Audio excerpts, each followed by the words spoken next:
Време за собраниски брифинг со колешката Весна Велкова Тодороска. Се наоѓа пред собранието, а денеска ќе разговара со поранешната пратеничка Нола Исмаиловска Старова. Добро утро, Весна. Што е во фокусот на денешниот собраниски брифинг? Крис, ова утро во гостин во собраниски брифинг ни е поранишната пратеничка Нола Исмаиловска Старова. Денес овде во собранието ќе има втора средба на сите оние работни групи што се застапени овде во собранието во процесот Жан Моне. Треба да се договорат за собранискиот деловник. Значи ќе бидат отворени многу прашања, меѓу нив и едно од најбитните, барем мене така ми се чини, онлайн собранија. Електронско гласање на оние пратеници кои се заболени или се во самоизолација поради коронавирусот. Добро утро. Добро утро.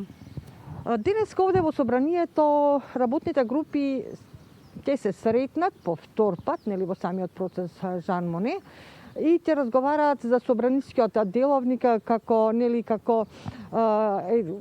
како еден документ кој ја регулира целата работа овде во собранието. Во моментот имаме блокирано собрание, многу амандмани, ќе се разговара колку ќе трае конститутивната седница и многу други отворени прашања. Но владеачкото мнозинство ќе го постави на дневен ред и онлайн собранието. Што очекувате од овој процес, Жан Моне? Дали ќе има договор?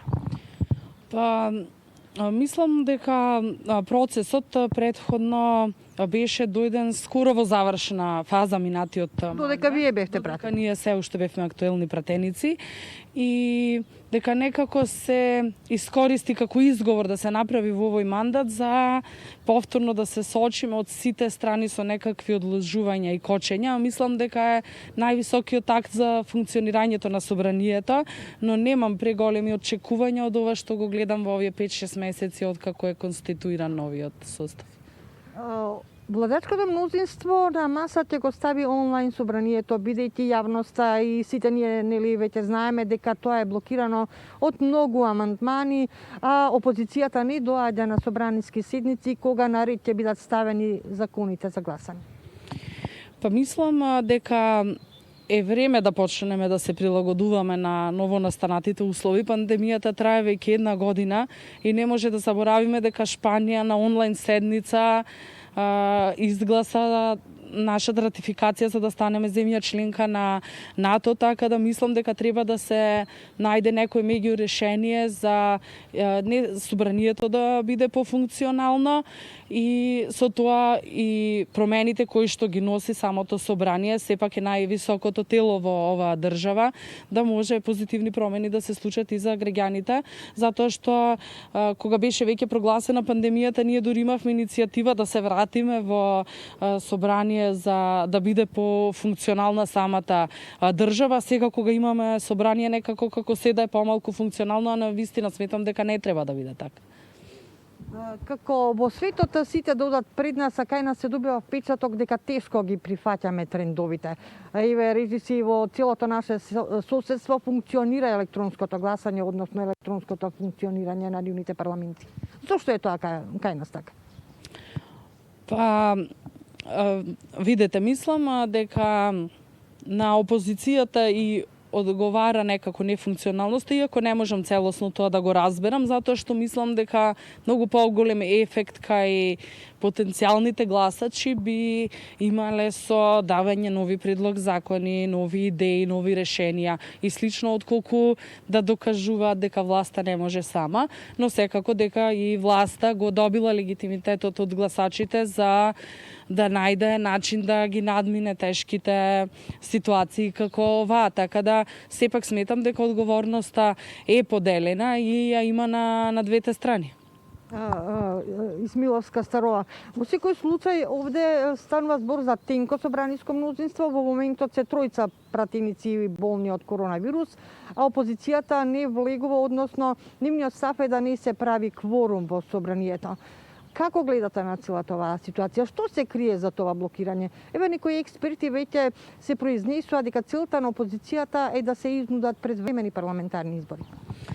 Видете, ако целта е да се изнудат предвремени парламентарни избори, мислам дека сите сме свесни дека тоа никакви промени нема да донесе. ќе биде 2 плюс минус на една или друга страна, затоа што не се случил некој голем настан за толку многу да се промени расположението. Ако некој смета дека власта добро се справува со здравствената криза, може да има 3 плюс. Ако повеќето луѓе сметат дека не се справуваат добро, да имаат 3 минус, но не може да биде таа разлика драстична, па или ќе остане ситуацијата налик на оваа сега, или моменталната опозиција ќе има повторно некое тенко мнозинство. Проблемот е дека ние некако премногу станавме наместо парламентарно мнозинство, наместо парламентарна демократија, се извинувам, некако како лидерска дипломатија, па се да решаваат лидерите. Јас тука го гледам проблемот и мислам дека овие проблеми треба да се надминат со дискусија меѓу пратениците, но за тоа ќе беше добро да успеевме да има една изборна единица, зашто мислам дека тогаш пратениците повеќе ќе има свое јас, отколку да го имаат тоа чувство дека им должат на партиите што ги ставиле на пратеничките листи. Кога веќе ја спомнавте едната изборна единица во собранието, имаме предлог закон поднесен од господинот Павле Трајанов. Каква судбина според вас го очекува овој предлог закон? Па минатиот мандат беше за изговор искористено дека наводно нема уште 6 месеци, но мислам дека беше изговор и дека на партиите им е полагодно да остане изборниот модел вака. Иако мислам дека и за партиите ќе биде подобро да имаат представници кои што се пошироко препознаени и поддржани во самото општество. Можам да разберам дека ќе биде малку покомплицирано за менаџирање, но тоа ќе биде па богатство на демократијата, значи во секој случај ќе биде подобро. Но мислам дека на поголемите партии, дека СДСМ успешно го менаџира тоа што ВМРО-ДПМН директно кажува дека не сака една изборна единица, а сепак сметам дека ако тие се решени, дека го имаат мнозинството да ги направат тие промени. Во тек е пописот. Повторно имаме тука 2-3 предлога закони за поништување на постојувачкиот закон за попис, односно пописот или да се поништи, или да се одложи, или тоа да биде за септември, па има некои предлози за 2 години. Како гледате на оваа целата ситуација? На оваа ситуација гледам дека малку се наоѓаат изговори за повторно одложување, дека првичната идеја беше предходната година да се случи, тогаш изговорот беше да не е на крај, значи да не е 2020, туку почеток на нова декада 2021. Сега да, сензитивна е ситуацијата со коронавирусот, но сепак тука постои комисијата за заразни болести која што би била надлежна да каже ако постои ризик, затоа што новите информации, сепак слушнавме дека и Евростат даде позитивна критика за самото законско решение и мислам дека непотребно се направи фама од операција која што е стварно неопходно да се случи веќе во државава, затоа што мислам дека сме во друштво на многу нерепрезентативни земји со ненаправен попис и тие бројки сепак се важни за целосното функционирање на извршната власт, како да ги насочи политиките, но секако и на опозицијата кога дава предлози за тоа и е потребен пописот. И мислам дека е деструктивно да се повикува на бојкот, на поголемо внимание може и на носење заштитна опрема, на растојание, на проветрување, на надвор и слично.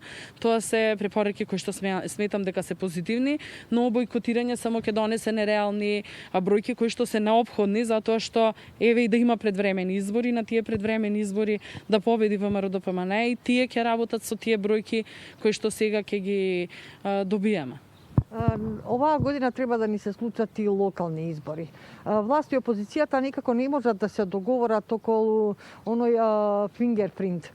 Неопходен ли е фингерпринтот на овие избори? Затоа што опозицијата се повикува дека оваа ставка ја има во изборниот законник и мора да се спроведе. Видете, јас не сум слушнала никој да е против гласањето со отпечаток до сега. Знам дека има некое забавување во таа набавка, но сепак информациите се дека ќе се обезбеди и штом веќе тоа создава сомнеш на една толку голема партија која што застапува голем број граѓани кои што ги гласале и сепак е дел од самиот законник, мислам дека треба да се најде начин да се убрза таа процедура за да биде тоа исполнето, за да не бидат изборите понатаму контроверзни, но исто така и представниците од власта позитивно се изразија за фингерпринтот, така да ми изгледа дека се создава фама каде што ја нема реално. Повторно те се вратам на моето прво прашање, нели, ова блокирано собрание. Каде се гледа изглед? Тега, например, власта вели дека сепак ќе ја реши на свој начин, односно дека на 23 март ќе бидат ставени сите закони на собраниска седница и дека болните тројца пратеници ќе се вратат и ќе можат да учествуваат на собраниска седница.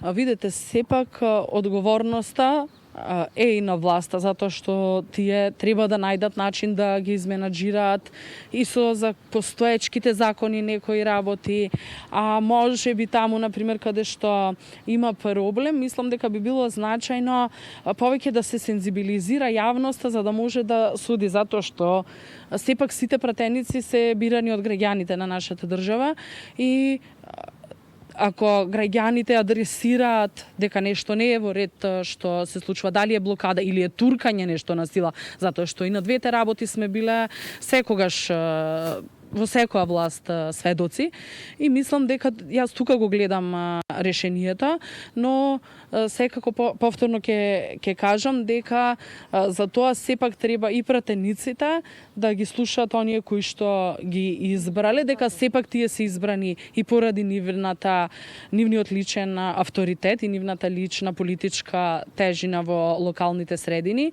и да кажат кога со нешто не се согласуваат. Ние имавме неколку такви пратеници минатиот мандат и мислам дека заради тоа од една безизлезна ситуација собранието беше пофункционално.